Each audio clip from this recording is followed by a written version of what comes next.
It had to be more than coincidence that four tech giants, Apple and Facebook and Spotify and Google's YouTube, banned Alex Jones on the same day. They said he had violated their rules against hate speech, false information, or conspiracy theories, with Twitter, the only major social media outlet, refusing to go along. And the InfoWars founder is denouncing the move. I am being unpersoned, like out of 1984. I am literally being disappeared. We have a high-tech lynch mob involved in really cyber warfare and stalking warfare, trying to have me removed off the web. We're back with the panel. Guy Benson, what do you make of these four tech giants acting on the same day against Alex Jones? And do you think they bowed to outside pressure? Well, I think first, Alex Jones is one of the most vile actors in the media landscape in America. What he's put the Sandy Hook families through is skin-crawling By to me. claiming, at least for a time, that it was a hoax, that there was no Newtown school child massacre. actors, and it wasn't even real. It didn't happen. He said something similar about the Parkland High School students, the survivors are child actors. So he's an appalling person. What worries me about what we're seeing on this subject from big tech is, if the plan is to go after the truly extreme fringe, who gets to decide what the definition of fringe is? And will we get mission creep? And will the fringe start moving closer and closer to the mainstream based on ideological differences? And are we going to apply those rules evenly and fairly? For example, if Alex Jones is out as a hateful bigot and conspiracy theorist, should Louis Farrakhan also be out as the same thing? Who gets to make these choices? And should we as conservatives, in my case, trust a very liberal area like Silicon Valley and those executives to make these choices fairly? Susan, this is a classic free speech debate, because in the past, particularly Facebook, Twitter, and Apple have said, you know, it's not our responsibility. It's a platform. Anybody gets to use it. And now that's become untenable because of Russian disinformation and lies. And so now they are admitting that they have responsibility to police their content, and the question becomes, how do they do it? Well, they're private companies, too. They can allow whoever they want and kick out whoever they want. There's no First Amendment issue here. They're publicly traded, but they're private sector companies. So how do you decide? And I think, but that's part of the debate right now, as Guy was saying, there is mission creep. I think there is already evidence of that. If you look at people who've been shadow banned from Twitter, or who have had YouTube videos taken down for seemingly inoffensive content, but maybe it was conservative leaning, there's already a threat of that happening. So how do you define what should be kicked off of a social platform? Is it inciting violence? I think David French had a good New York Times column today or yesterday about why not use the libel standards, stick to the First Amendment and stay with current libel standards. There needs to be a real conversation, because otherwise it is going to be basically probably banning more conservative thought, and that's not right, and that's not free speech. Right, and one exception, as I mentioned at the top, is Twitter's founder and CEO Jack Dorsey. He defended the position of allowing Alex Jones to remain on that platform in a radio interview with Sean Hannity.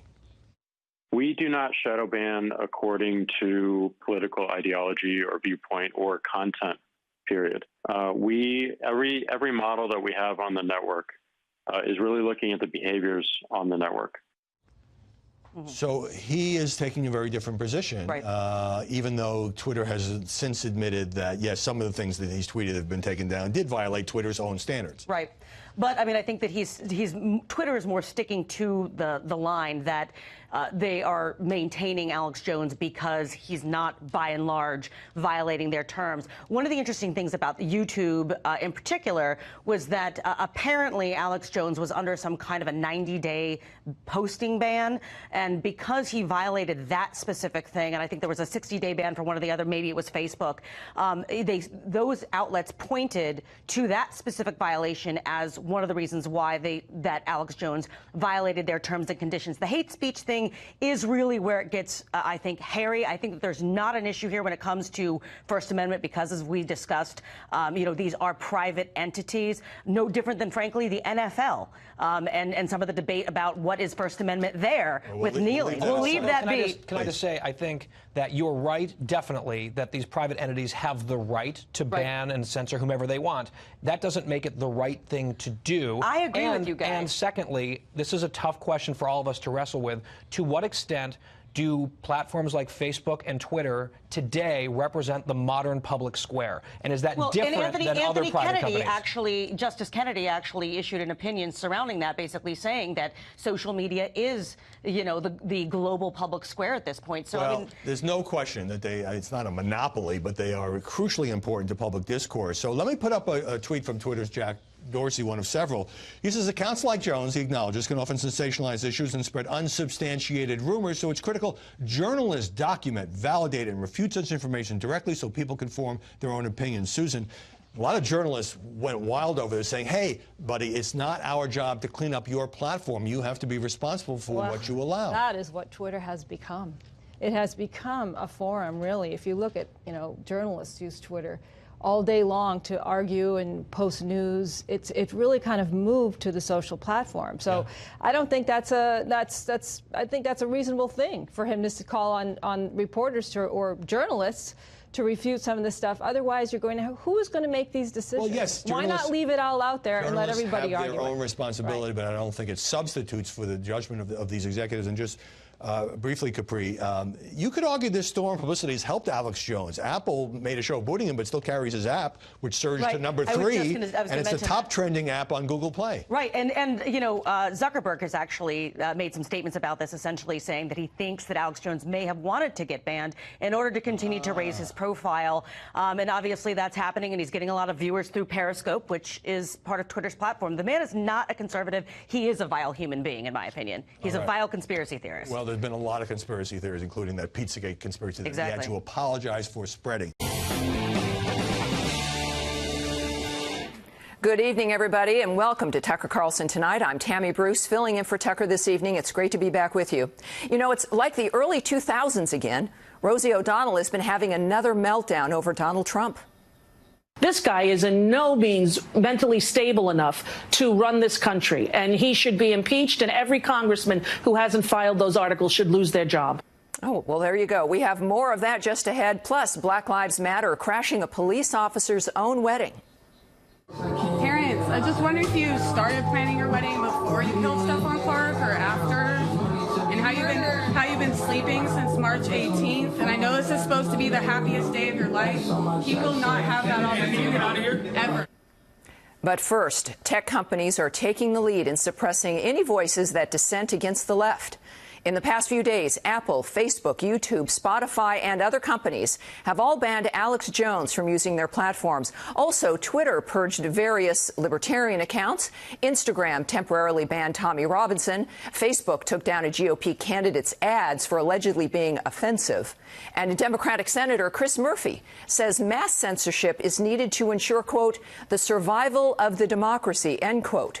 I guess he doesn't realize the irony there. Who's next? Well, on MSNBC, some say Twitter should ban the president. Trump has insulted someone via Twitter at least 487 times.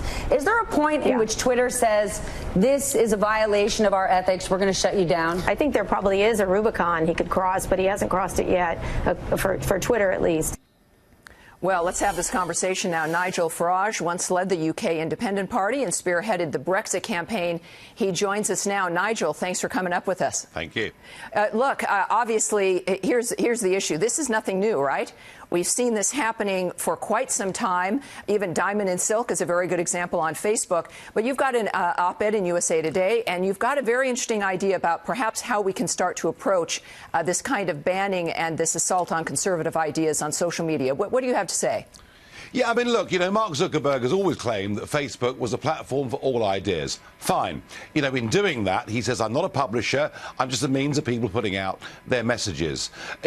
Whatever you think of Alex Jones and InfoWars, and, you may say, hey, this guy's a bit out there. The point is, he's got a big following. He has an opinion. And if you believe in free speech, if you believe in your First Amendment rights, people should be allowed to do this. I would say that by banning Jones, by shadow banning many others, Facebook and others are now effectively becoming a publisher, and that means, because they're taking editorial decisions, they should be open to being sued as other media organisations are. Now, I would argue, because, look, we're all looking at how to find some balance here, because we do clearly see it's unfair. We see ranging from congressmen being shadow banned to celebrities who have the wrong opinions, might be somewhat conservative, that we're trying to find a framework, especially with mainstream media being 85% liberal.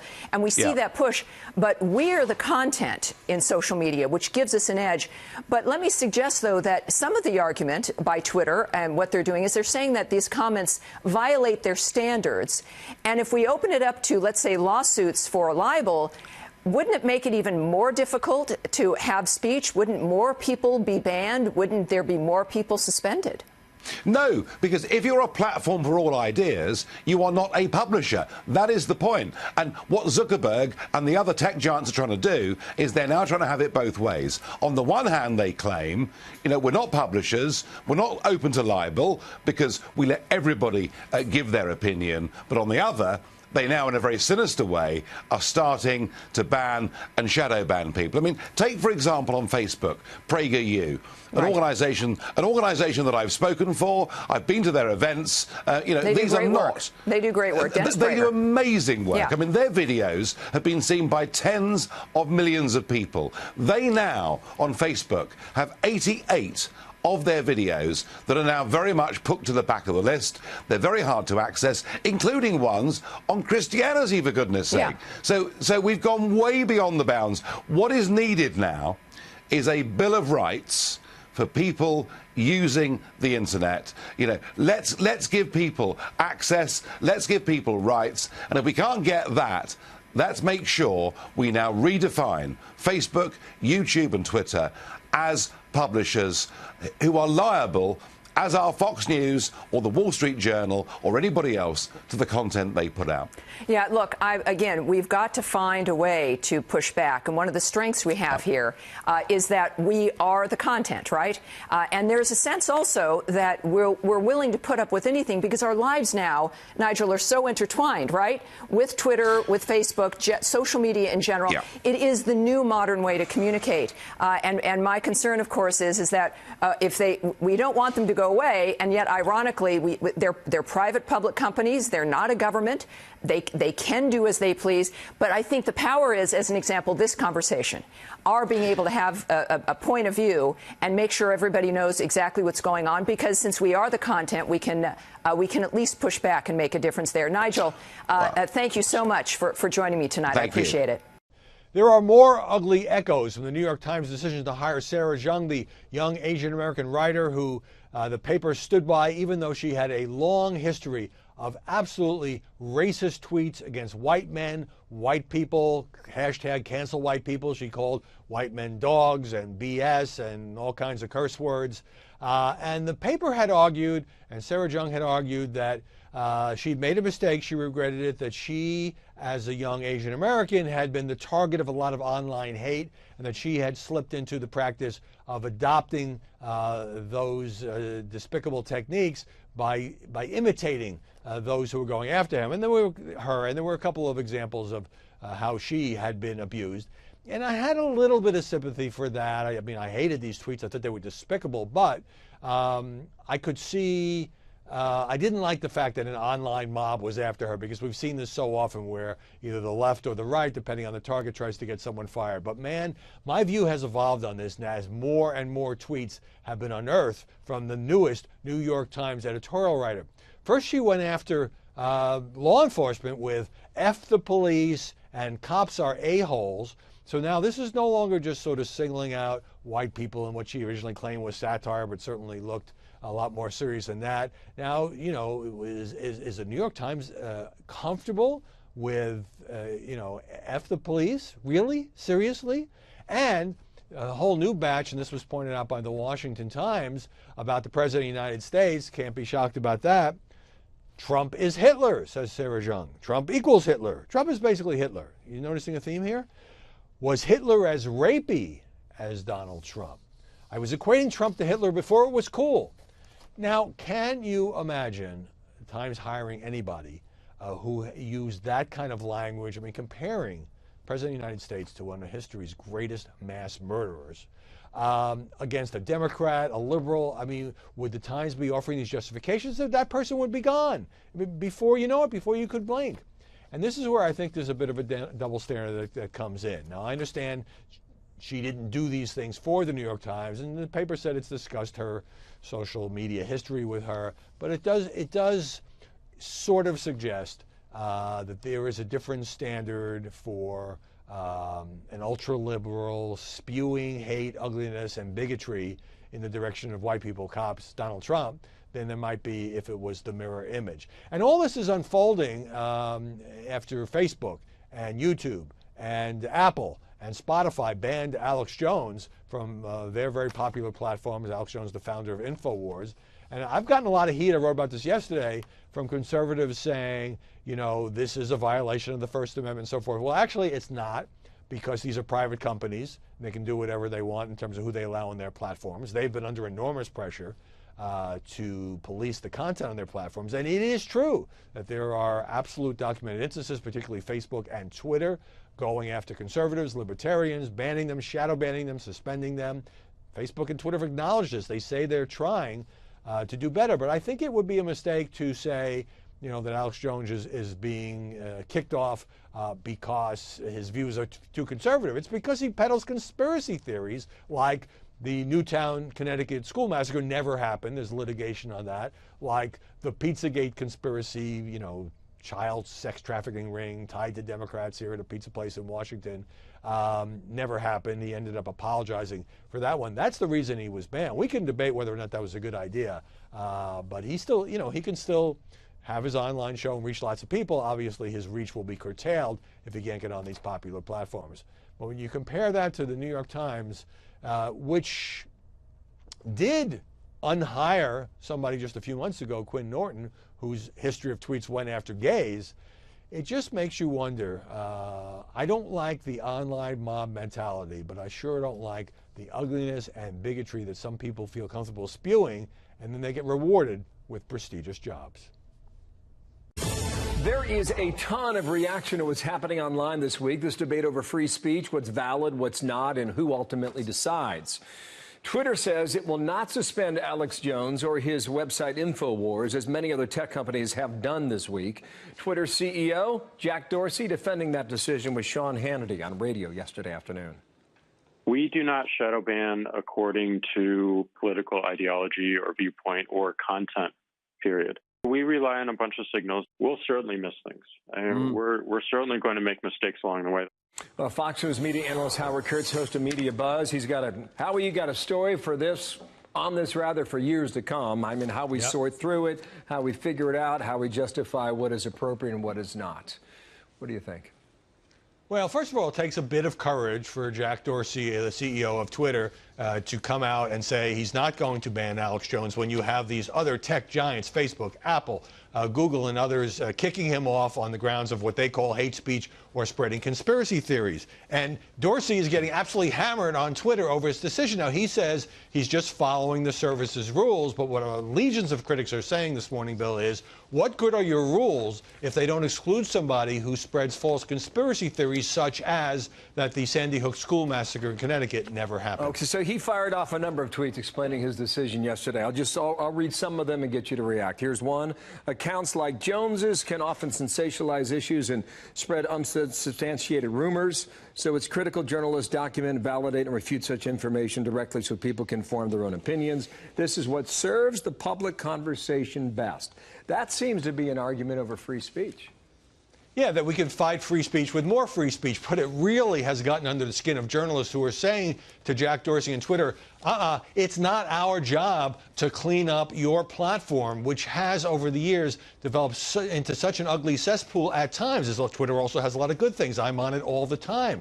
And so essentially with that tweet, Jack Dorsey is sidestepping, to a large degree, his responsibility to police the content, saying, well, we'll put almost all of it out there except maybe death threats or something, and other people can fight it. And so he's kind of passing the baton to journalists to go after people so like Alex Jones. Here's your job and the job of others is to figure out what the policy is and how it affects people, whether it's justified or not. Dorsey defends it this way. Here's another tweet. Truth is, we've been terrible explaining our decisions in the past. We're fixing that. We're going to hold Jones to the same standard we hold to every account, not taking one-off actions to make us feel good in the short term and adding fuel to new conspiracy theories. He's obviously given this thought. But I come back to the same point time and again. How do you define this?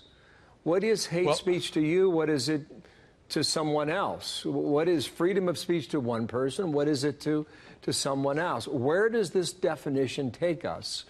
And that, Bill, is the nub of the problem. Shaping up for a long time. Go ahead. Yeah, absolutely. Because, look, it's a private company. They can ban or not ban anybody they want. It's not a First Amendment issue. It is a free speech issue. And the problem is that Twitter, and Facebook has a similar issues, has been inconsistent in how it applies this. It does seem that there have been more retaliation and shadow banning despite his denial against conservatives. So there's a lot of concern there. It can be a slippery slope. But you have to draw a line somewhere. Otherwise, you're just saying, hey, we're like the phone company. People can say whatever they want. But the problem is this turns off your customers. Some journalists and others have been leaving Twitter because they're tired of the relentlessly toxic atmosphere. So the business model is everybody says what they want, but there is then the sort of moral debate over, don't you have some responsibility here? That's a great point. You can really go in the gutter on some of these websites. There are a lot of trolling out there. Maybe you let the public decide whether or not they want to use your site or go somewhere else. Ultimately, the marketplace will decide. By the way, this has been good for Alex Jones in this sense. The InfoWars app, Jones's app, is trending #1 on Google Play. It's #3 overall on Apple. The publicity is helping him. Howie, more to come. I know you know that. Howard Kurtz in Washington. Thank you, sir. Good to see you, Bill.